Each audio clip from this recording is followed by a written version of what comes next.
ಅದು ನೀವು ತಪ್ಪು ಬರ್ಸ್ಬಿಟ್ಟಿದ್ದೀರಿ. ಟೈಪ್ಡ್ ಕಾಪಿ ಬರೆಯುವಾಗ ಗುರು ಕಿರಣ್ ಅಂತಿದ್ರೆ ಉರಿ ಕಿರಣ್ ಅಂತ ಬರ್ಸಿದ್ರಿ.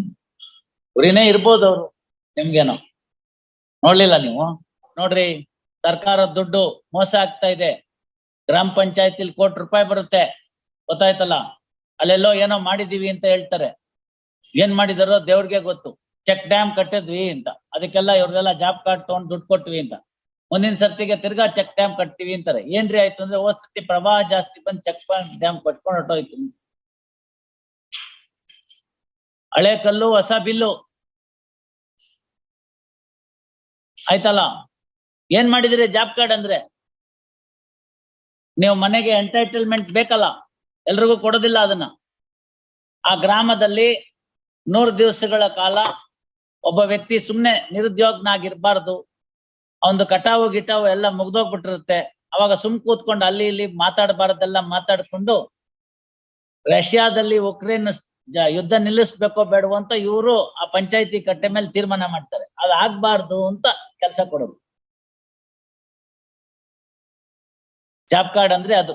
ಅದನ್ನ ಕೊಟ್ಟು ಅವ್ರ ಹೆಸರು ತೋರಿಸಿ ಒಂದು ಅಕೌಂಟ್ ಓಪನ್ ಮಾಡಿ ಆ ಅಕೌಂಟ್ಗೆ ನೇರವಾಗಿ ದುಡ್ಡು ಹಾಕ್ಬೇಕು. ಇಲ್ದರೆ 10 ಬೆಟ್ಟಲ್ಲೂ ಸೈನ್ ಹಾಕಿ ತಗೊಳ್ತಾ ಇದ್ರು ದುಡ್ಡನ್ನ. 20ನೇ ಬೆಟ್ಟಲ್ಲೂ ಹಾಕೋರು ಕಾಲಿಂದು, ತಿಮ್ಮಣ್ಣ ಬೋರಣ್ಣ ಅಂತ. ಅದೆಲ್ಲ ತಪ್ಸೋದಿಕ್ಕೆ ಇದ್ ಮಾಡಿದ್ರು. ಈಗ ಅದ್ರಲ್ಲೇ ಮೋಸ, ಜಾಬ್ ಕಾರ್ಡ್ ಇಶ್ಯೂ ಮಾಡೋದ್ರಲ್ಲೇ ಮೋಸ. ನಿಮ್ ಮನೆಯಲ್ಲಿ ಒಬ್ರಿಗೆ ಕೊಟ್ಟಿದಾರ ಇಲ್ವೋ? You are the second person to hold it. ಮನೆಗೆ ಒಂದೇ ಕೊಡ್ಬೇಕಾಗಿರೋದು ಜಾಬ್ ಕಾರ್ಡ್. ಹೆಂಗ್ ಕೊಟ್ರು ಮತ್ ನಿಮ್ಗೆ?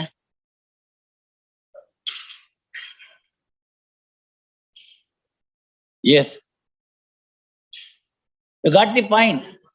ಫಲಾನುಭವಿಗಳು ಎಲ್ರಿಗೂ ಸಿಕ್ಬೇಕು. ಒಂದೊಂದ್ ಮನೆಗೆ ಒಬ್ಬೊಬ್ಬರು ಕೊಟ್ಟಿರ್ತಾರೆ.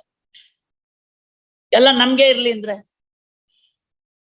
ಆ ಇರ್ತಕ್ಕಂಥ ಗ್ರಾಮದಲ್ಲಿ ಎಷ್ಟ್ ಜನ ಇದಾರೆ ಅಷ್ಟ್ ಜನ ನೋಡಿ ಅಲ್ಲಿ ಮನೆಗೊಬ್ಬರಿಗೆ ಅಂತ ಕೊಟ್ಟು ಅದೇನಿದೆಯೋ ಕೆಲಸ ಮಾಡಿಸಿ ಇವ್ರಿಗೇನೋ ಮಾಡ್ಲಿ ಅಂತೇಳಿ ಘನೋದ್ದೇಶದಿಂದ ಸರ್ಕಾರ ಈ ತರ ಎಲ್ಲ ಯೋಜನೆಯನ್ನು ಜಾರಿಗೆ ತರುತ್ತೆ. ಈ ಯೋಜನೆ ಎಲ್ಲ ಹಳ್ಳ ಹಿಡಿಯೋದು ಹೇಗೆ ಅಂತಂದ್ರೆ ಹಿಂಗೇನೇನೆ. ಈ ಜಾಬ್ ಕಾರ್ಡ್ ಮಾಡಿಸಿರೋದು ಯಾಕೆ ಬೇಕು ಅಂತಂದ್ರೆ, ಫಸ್ಟ್ ಆಫ್ ಆಲ್ ಆ ಜಾಬ್ ಕಾರ್ಡ್ ಇಲ್ದೇನೆ ಅವನಲ್ಲಿ ಕೆಲ್ಸಕ್ಕೆ ಸೇರಿಸ್ಕೊಂಡೆ ಅನ್ನಕ್ ಆಗಲ್ಲ, ದುಡ್ಡು ಹಾಕ್ಬೇಕು. ಅಲ್ಲಿಂದನೇ ಮೋಸ start, fraud start.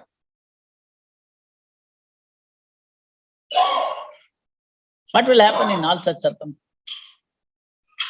The needy will not get. Some person who is well off will get a job card, and that job card is now itself appears to be fake. What will happen then? ಇದೇ ಗುರು ಕಿರಣ್ ಅಂತ ನೀವು ಅದು ಹೇಳಿದ್ರೆ ತಪ್ಪಾಗುತ್ತೆ. ನೀವು ಓದಿದಾಗ ನೀವು ಮರ್ತ್ ಬಿಟ್ಟಿದ್ರಿ, ನಾನ್ ಕೇಳಿಸ್ಕೊಳ್ವಾ ಕರೆಕ್ಟ್ ಆಗಿ ಕೇಳಿಸ್ಕೊಂಡಿದ್ದೀನಿ, ಇದೇ ನೇಮು. ಸುಮ್ನೆ ಯಾಕೆ ಎಲ್ಲ ಬೇಡ ಬಿಡಿ. ಕಂಪ್ಲೇಂಟ್ ಅಲ್ಲೇ ಹೇಳಿದ್ದಾನೆ. ಅದು ನೀವು ತಪ್ಪು ಬರ್ಸ್ಬಿಟ್ಟಿದ್ದೀರಿ. ಟೈಪ್ಡ್ ಕಾಪಿ ಬರೆಯುವಾಗ ಗುರು ಕಿರಣ್ ಅಂತಿದ್ರೆ ಉರಿ ಕಿರಣ್ ಅಂತ ಬರ್ಸಿದ್ರಿ. ಉರಿನೇ ಇರ್ಬೋದು ಅವ್ರು, ನಿಮ್ಗೇನೋ ನೋಡ್ಲಿಲ್ಲ ನೀವು. ಆಲ್ ರೈಟ್, ಇರ್ಲಿ ಬಿಡಿ. ಏನಾಯ್ತದು? ಬರೀದವ್ರು ಯಾರಪ್ಪ ಫೋನಲ್ಲೇ ಮಾತಾಡ್ತಿದಾರು. ಹೇಳಿ. ಹರಿಕೃಷ್ಣನ್ ಬದಲು ನಾಯಕ ಬಂದ್ಬಿಟ್ಟಿದ್ದಾರೆ, ಏನ್ ಮಾಡೋದು? ನೀವು ಇದ್ದೀರಾ? ಇರ್ಲಿ. ಎಸ್, ಹೇಳಿ. ನೋಡಿ, ಎಲ್ಲಾ ಘಟನೆಗಳ ಹಿನ್ನೆಲೆಯಲ್ಲಿ 3ನೇ ಆರೋಪಿ ಶ್ರೀನಿವಾಸ್ ಅವರ ಮೂರ್ತಿ ಮಧ್ಯೆ ಹಲವಾರು ಬಾರಿ ಗಲಾಟೆಗಳಾಗಿದ್ದು, ಗಲಾಟೆಗಳ ಸಮಯದಲ್ಲಿ ಕೊಲೆಯಾದ BN ಶ್ರೀನಿವಾಸ್ ಮೂರ್ತಿರವರು ತಮ್ಮ ಎಲ್ಲಾ ಆಸ್ತಿಗಳನ್ನು ಮಾರಾಟ ಮಾಡಿ ನಿನಗೆ ಏನೂ ಇಲ್ಲದಂತೆ ಬಿಕಾರಿಯಾಗಿ ಮಾಡುತ್ತೇನೆಂದು ಬೆದರಿಸಿದ ಕಾರಣ ಆಪಾದಿತ 3 ಅಂದ್ರೆ ನೀವೇ, ಆಯ್ತಾ, ಅವರ ತಂದೆ ಅಂದ್ರೆ ಶ್ರೀನಿವಾಸ್ ಮೂರ್ತಿಗೆ ಗೊತ್ತಾಯ್ತಲ್ಲ, ಆಲದ ಮರದ ಬಳಿ ಕರೆಸಿಕೊಂಡು ನನ್ನ ತಂದೆ ಎಲ್ಲ ಆಸ್ತಿಗಳನ್ನು ಮಾರಾಟ ಮಾಡಿ ಏನ್ ಮಾಡುತ್ತಾನೆ ತಮ್ಮ ತಂದೆಯನ್ನು ಕೊಲೆ ಮಾಡಲು ಮಾತುಕತೆ ಮಾಡಿ 1 ಲಕ್ಷ ರೂಪಾಯಿಗಳಿಗೆ ಸುಪಾರಿ ನೀಡಿ 19/5/21 ಆಪಾದಿತ 3ರವರು ಅಪಾಯತ 2ರವರಿಗೆ ತನ್ನ ATM ಕಾರ್ಡ್ ಅನ್ನು ನೀಡಿ ಮುಂಗಡವಾಗಿ ಹಣ ಡ್ರಾ ಮಾಡಿಕೊಳ್ಳುತ್ತಿದ್ದ ಅದೇ ದಿನ ದೊಡ್ಡಬಳ್ಳಾಪುರದ ಕ್ರಾಸ್ ನಲ್ಲಿ 16,000 ರೂಪಾಯಿ ಡ್ರಾ ಮಾಡಿಕೊಂಡು 28/5/21 ಯಲಹಂಕದ